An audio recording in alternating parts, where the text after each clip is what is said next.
আসসালামু আলাইকুম। আমরা এসেছি একটা ড্রাগন বাগানে। এই ড্রাগন বাগানটা 10 বিঘা জমি নিয়ে অবস্থিত।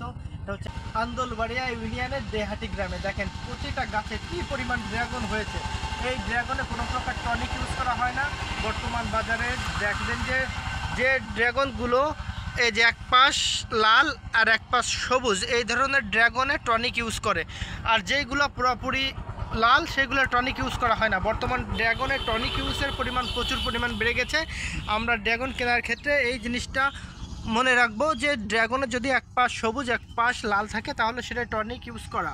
আর যদি এরকম কোনো সাদা বা লাল দুইটা কালার না থাকে, যে কোনো একটা কালার থাকে, তাহলে বুঝতে হবে যে কোনো প্রকার টনিক। যে আপনারা দেখতে পাচ্ছেন এইগুলো ড্রাগনের ফুল। ড্রাগনের ফুল থেকে ড্রাগন ফলে পরিণত হওয়ার পরে প্রাথমিক অবস্থায় এরকম থাকে।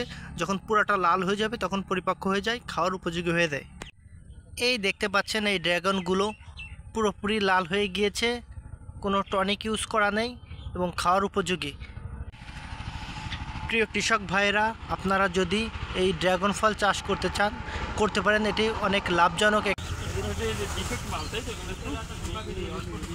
দেখেন বন্ধুরা, এইমাত্র গাছ থেকে ড্রাগন সংগ্রহ করলো এবং গাছে কি পরিমাণ ড্রাগন এখনও রয়েছে। এবং ড্রাগন বাগানের উপরে অবশ্যই নেট দিতে হবে যেন পাখিতে এসে ড্রাগনের ফুল অথবা ফল ফুটো করে না দেয়। নতুন ফল উদ্যোক্তাদের দৃষ্টি আকর্ষণ করছি, আপনারা অবশ্যই ড্রাগন বাগান করতে পারেন। ড্রাগন গাছ লাগানোর 1 থেকে 1.5 বছর পর থেকে ফল ধরা শুরু করে এবং ড্রাগন গাছের জীবনকাল লং টাইম 20 থেকে 30 বছর পর্যন্ত ড্রাগন গাছ বেঁচে থাকে এবং ফল দিয়ে থাকে।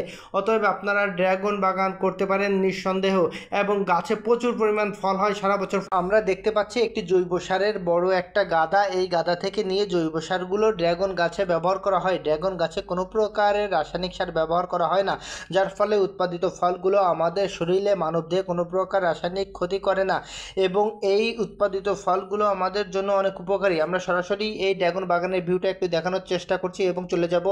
আমরা ঝিনাইদহ জেলার একটি ফলের আর দেখতে পাচ্ছি এখানে প্রচুর পরিমাণ ড্রাগন উঠেছে এবং এই ড্রাগনগুলো আসছে বিভিন্ন চাষির ফল বাগান থেকে এবং এইখান থেকে বিভিন্ন ব্যাপারীরা কিনে নিয়ে ট্রাকে লোড দিয়ে চলে যাচ্ছে দেশের বিভিন্ন জেলায় বিভিন্ন প্রান্তে। এবং এই ড্রাগনগুলো আমরা আমাদের সন্তানদের খাওয়াচ্ছি, কিন্তু আমরা কি জানি এই একটা ড্রাগনের পিছনে একজন কৃষকের কতটা পরিশ্রম করা লাগে? অবশ্যই অনেক পরিশ্রম করা লাগে। কাকা, ড্রাগন ফলে কি টনিক স্প্রে করেন? না স্যার, আমরা চাষিরা আর কেউই টনিক স্প্রে করি না। এখন আমরা নিরাপদ ড্রাগন ফল উৎপাদন করি। বর্তমান পৃথিবীর যা অবস্থা, তাতে একটি দেশের অর্থনীতি কৃষি অর্থনীতি ভিত্তিক গড়ে ওঠা